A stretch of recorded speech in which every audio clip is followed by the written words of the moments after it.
Now, ladies and gentlemen, I don't know if you've been following in your program closely. However, we have come to the final award of the night, the Monash University Gold Quill.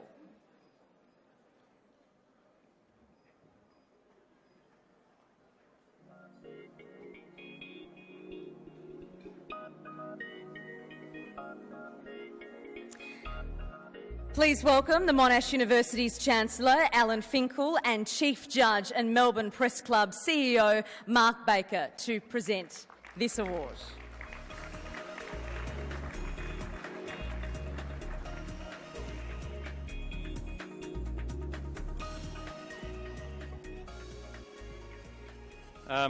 It's been a very long night, but I think an extraordinary night for the Melbourne Press Club. This is what we're all about, is celebrating excellence in journalism, and I think in the 30-odd awards that have been presented tonight, we've seen some fabulous journalism and some truly brilliant journalism in some respects.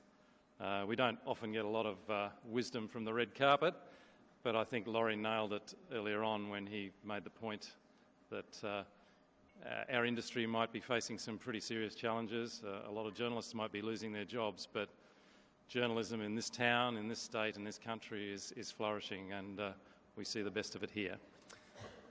Before I hand over to Alan, I'd like to say a few words about the Gold Quill judging process. It was tough. It's the first time I've been involved, but I think it's always tough, but I think it was especially tough this year. As you've seen from tonight's prizes, two big stories really stood out and were represented in a number of categories. Obviously, the Essendon drug story, which a story that continues to give, and clearly the events around the fall of Ted Baillieu, another huge story. In deciding the Gold Quill, it was very difficult. Sadly, we can only award one prize, and a worthy winner it is too, and I'll ask Alan to come forward to announce it. Thank you.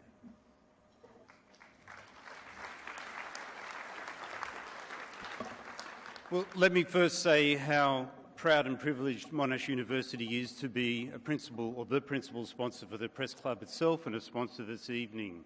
We have an excellent School of Journalism at Monash University, and I can't help but sometimes wonder about what the future will bring for the young people whom we are training. But an evening like this evening illustrates to me, and I'm sure to all of you, just how vigorous and valuable their future career opportunities will be. So without further ado, I'd like to announce the winner of the Monash University Gold Quill Award. And the award goes to James Campbell of the Herald Sun.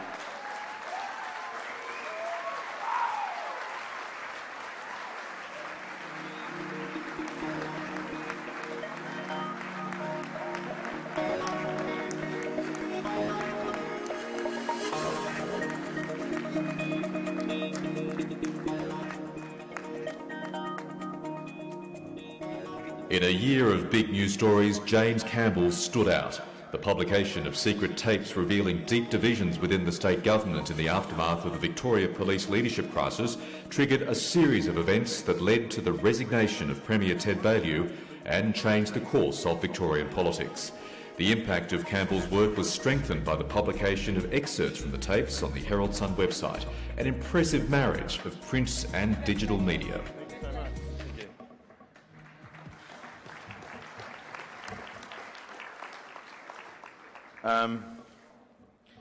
Goodness, thank you.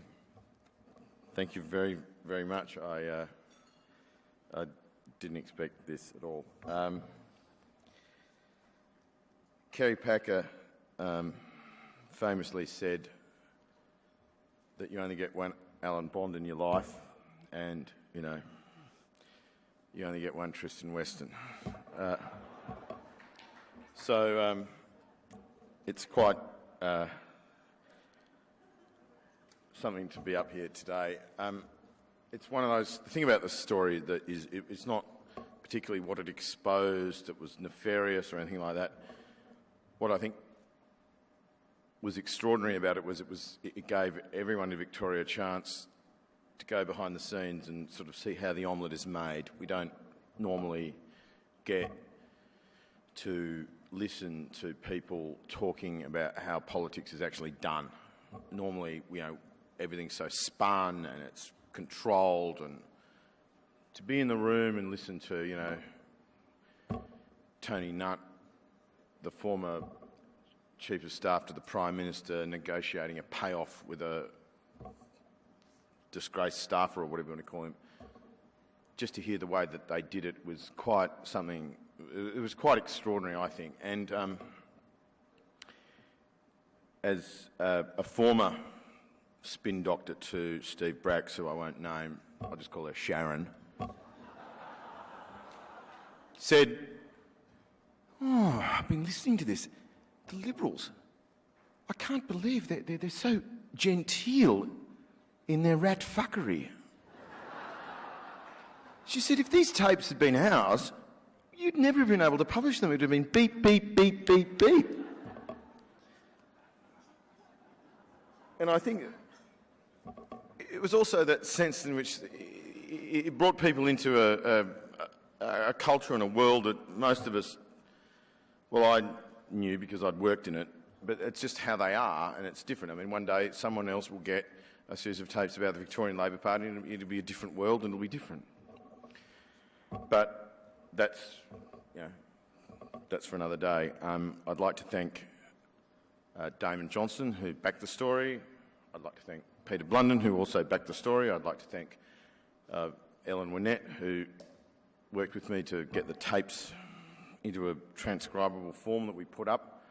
I'd also like to thank my State Rounds colleagues, Mitchell Toy, Matt Johnston, Annika Smethurst and Michelle Ainsworth. And I also like to thank my wife, Rashina, who has put up with me for a lot of years, and I have to go home to her now. So thank you very much for having me, and good night.